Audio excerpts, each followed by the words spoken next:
This is the Bates Bobcast, our weekly podcast where we take a look at the week that was in Bates athletics. My name is Aaron Morse, and this week we're looking back at the very first week for our fall sports teams of the 2016 season. Youth was served in a variety of ways this past week, as evidenced by our Bobcats of the week, first-year men's soccer forward Eric Opoku, and sophomore women's soccer forward Olivia Amdur. We'll talk to them and more coming up on the Bates Bobcast.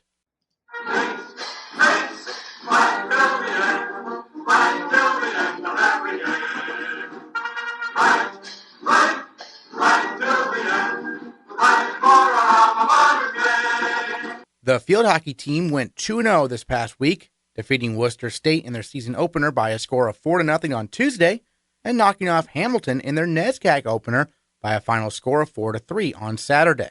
First years Isabel Garcia Moreno and Ali Leahy scored their first career goals on Tuesday. Leahy's came in the 64th minute. Isa, my teammate on the wing, she carried it up, and it was just a 2-on goalie, so we split it, and I was open. Just tapped it in. Head coach Danny Ryder was thrilled with the team's performance. It was our best start yet in my 4 years here, so that was a really exciting place to start the season.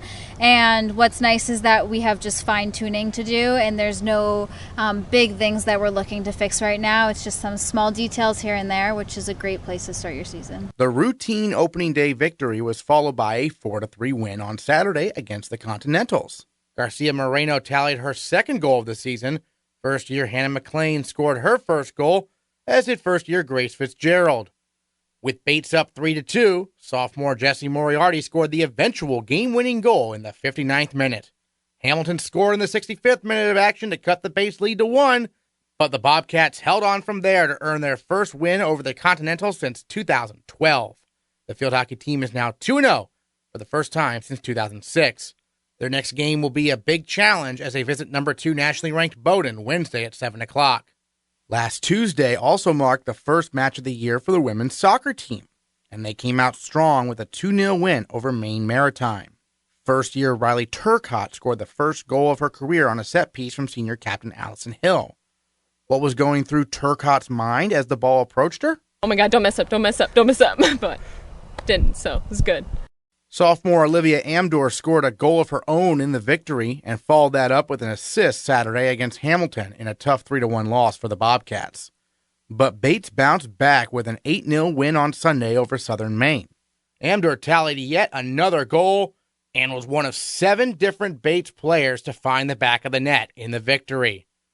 For her efforts, Amdur is our female Bobcat of the week. Preseason was intense, and we had a lot of people trying out, and it was great competition, but it was really fun being back with our team and just picking up right where we left off, starting strong, which is always fun. Great to see. And last year you had a big season. I believe you led the team in assists last year, had 4 goals as well. What's it like to come in and have such a big role right away as a first year? Obviously, yeah, it was a little nerve-wracking, but I knew I had my team behind me.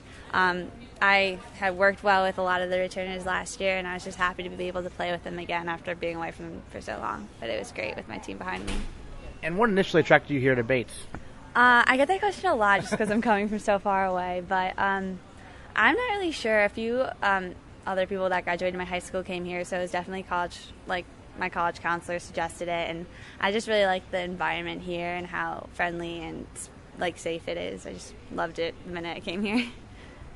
Your team scored 8 goals your most recent game. I mean, have you ever been part of a game like that at any level? No, it was very exciting, especially after coming off of a loss. It was nice to see our momentum come back, and just everyone picked up the enthusiasm. We all had tired legs, and we were all like emotionally a little drained, but it was so great to see everyone come out and play their best. We had 7 different people score, so that was great to see everyone working their hardest and spreading the goals out. And what do you think that says about the team that you're able to bounce back the next day after, a tough loss? Yeah, it was so exciting to see.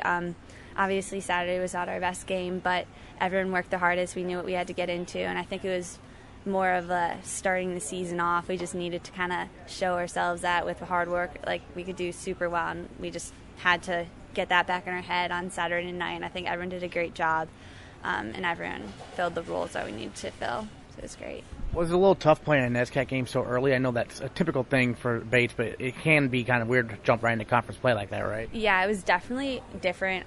Last year, we didn't cut anyone from our team, so this year, all during preseason, we had a bunch of people that ended up not joining us for the season, and so it was different not really being able to connect with them, or we connected with them and then lost them. We also struggled with a lot of injuries this season so far, which is a bummer. But it was definitely hard, but it definitely showed us that even on some of our worst games, we could still play up to their level. So now I think we're aware of the level we need to play up to in NESCAC conference games, and how we can do against them too, though. And what's your advice to the first years who are getting a lot of playing time like you did last year? Yeah, it's obviously a little nerve-wracking. I remember every game last year I was antsy, very nervous, but with composure and just remembering that the whole team's behind you, they're going to do great. They're so strong. Everyone on our team's so strong and competitive. Practice are super fun because everyone is so competitive and working the hardest, and the enthusiasm's over there. So it's just nice to remember that the whole team's behind you with everything you do. What's something about maybe the women's soccer team that people might be interested about knowing that maybe they don't know? That's so hard. Just that we have a lot of fun together. Our pregame ritual in the locker room isn't to be serious, tuned in, strategizing the whole time. We make sure to have a great time in the locker room before, play loud music, dance around, and then we know when to dial it in, just in time. But never forget to have fun. Right, exactly. So being from Chicago, you mentioned, coming from pretty far away. I mean, you mentioned a couple of your people from high school had gone to Bates before. What have been his impressions, through a couple of years in Maine, coming from such a big city like Chicago? Yeah, it's definitely interesting. When I was coming out to Maine, I was kind of looking forward to being in a less urban environment and kind of getting away from the city because I live in downtown Chicago. So I was really interested in kind of being a more outdoorsy environment, and so far I've really enjoyed it here. It's so fun to be able to go out and hike and see new parts of nature and stuff rather than just being in a city my whole time. What are you most looking forward to as the season goes along here? I'm just really looking forward to seeing how well we progress, because I have a lot of hope. I have big hope that we're going to do super well this season, and I know a lot of my teammates will agree with me, and our coaches will. I think we can and should set high expectations for ourselves as a team and a program, and so I'm just looking forward to watching us really hopefully do super well and make new records and stuff. Yeah. All right, Olivia Amdur, thanks so much. Thank you. The men's soccer team matched the women's team by starting their season with a 2-1 week as well. On Wednesday, the Bobcats shut out Maine Farmington by a score of 3-0. First-year Eric Opoku put Bates up 1-0 in just the 8th minute of action. Opoku finds the net.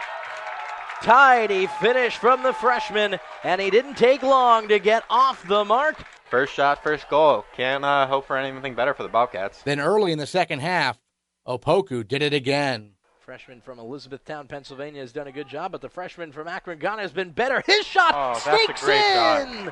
Opoku doubles his tally in his first NCAA collegiate regular season game. He finished at the near post the first time around, and he slips it in at the near post past the dive of Matt Wilson for goal number 2. And this one even sooner into the half, just under 6 minutes in. Although the men's team fell 1-0 to Hamilton on Saturday, they ended the week on a high note by defeating previously unbeaten Newberry 2-1 on Sunday. Sophomore Drew Parsons scored his first career goal, and senior captain Luke McNabb found the back of the net as well. McNabb joined the Bobcast after time expired. I thought we came out a little bit flat in the beginning, and when we got to the locker room, we had a big talk about, hey, we need to pick up our energy, our enthusiasm, and most of all, we kind of need to wear our heart on our sleeves a little bit. We lacked a little bit of passion in the first half, and I think that's what really changed the game. The game really got entertaining and a little tense, it seemed like, in the second half. I mean, it was very physical, it seemed like, right? Yeah, no, I mean, Newberry is a very tough and scrappy team. I just think we didn't fight hard enough in the first half. They were able to get a goal because of that, and I think that was the kind of the change in the mindset we wanted to have. So, I mean, we came out, and I think it was very obvious that it was definitely a tough battle. So. And then Parsons got the first goal, and you got the second one only a few seconds later, really. Describe your goal, how it happened. Well, it was just a little bit of a matchup, and then the ball got to Merchant. I saw a little bit of a gap. Merchant hit a nice flick on, kind of left the two defenders baffled a little bit, and I was able to just slide in and finish near post. Yeah. What's it like from a mentality standpoint to have two goals in such a short time frame, probably really depresses them and really makes you guys fired up, right? Yeah, no, I mean, soccer can be a fickle game sometimes in the sense that the lid can be on the goal for so long, and then all of a sudden the floodgates open and you get 2 in a row in like 2 minutes. So you tend to want to ride the momentum. When we scored the first one, our energy, you could really see the energy start really picking up, and that's kind of how we got the second one. That burst of energy we scored literally right off the bat. Opoku got the assist on Parsons' goal, finishing off a brilliant first week.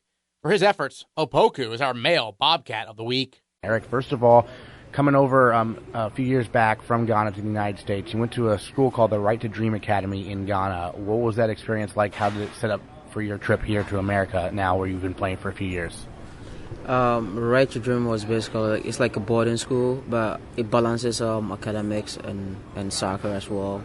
And they have like a very professional like coaches that like try to bring these kids from their homes to like to an environment where they can like get in like elite academics and as well as like pursue your like potentials like in on the soccer field.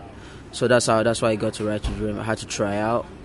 It's not only like just in Ghana, it's like all Africa. So it's a tryout that I have to go. So I attended that, and I was able to like earn a scholarship for myself. So I got like a 4-year scholarship, and then after that, through my progress and development over time, that it came to a time that I have to make sure that I get what I wanted before I got there. So an opportunity came from the United States, and then we have like they had a connection with most of like the boarding schools in Connecticut. So where every year they assess a student's performance and as well as what he does on the soccer field, and they value your character a lot too. So because they want to have like a good representative for the program as well.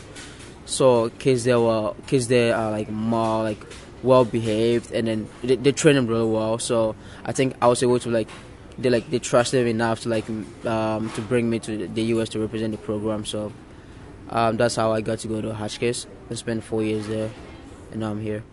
Great. And do you remember what the moment was like when you found out you'd made the team at the Right to Dream Academy? You mentioned you had to try out, right? Yeah, it was probably the happiest day of my life because there are like a lot of very talented kids in Africa, and not everyone gets to get the opportunity. Because us being like a lot of like, because my grade they won at the 16th spot for the generation, and we're like more than that. We were like 150 boys, like fighting for like a 16th spot. So it was very tough, and then these kids are also like very good. So also, as I said, they don't just value your talent. It has to come with your character, how you're willing to develop as a person, and then because they want like a good role model to represent them, the program. Great. And then growing up, who were some soccer players you admired, whether it be in Ghana or somewhere else? I'm a very big Arsenal fan, and I used to admire Fabregas when he played for Arsenal. But now, over time, I feel like my positions changed a lot on the field. I'm very dynamic and I can play like a lot of different positions. But for now, I would say Ronaldinho, and he's retiring now. So he kind of like have a similar style as Neymar. So for currently, it might be Neymar. Yeah. Nice. And then obviously we've seen you on the field. You use your speed to your advantage, right? I mean, what's it like knowing you're the fastest guy out there pretty much every game, it seems like? I'm the smallest kid on the field too, so I think it worked to my best ability to be able to like get away from like the bigger guys. And I just want the ball more so on the field. So if I get a ball more and I'm very slow, I might get kicked a lot. So I think being able to fast and then playing smart on the field get me out of getting injuries and stuff like that, and also helps the team. Yeah, because I've seen the bigger players on the other team try to push you around a little bit. That's kind of annoying, right? Yeah, it is very annoying because being the smallest kid, I feel like I'm very targeted on the field. So like people actually like underrate me and be like, oh, this kid is not going to do anything. But yeah, I don't like that. I get in my head. I just like concentrate and do what I feel like I can do best. I want to ask you, have you been able to find your classes recently? My classes are working out well. Now I know the buildings. I'm still studying the buildings. It's like a huge transition for me from high school and straight into college. playing four sports and then trying to like get everything together. So yeah, I think I have a friends who are like also like helping me out besides that. So I think my life is going great right now. First few road trips coming up. How excited are you? I just I don't know how to like describe it, but for work wise, I don't know how that I'm gonna like be able like come back and then catch up with work. But for game wise, I feel like I'm very happy to like be on the road with the boys and just like spend some nice time together. Yeah, and hopefully we get a win. Yeah. Anything about college soccer surprised you, or maybe you weren't expecting? Yeah, I think the NESCAC is actually surprised me a lot.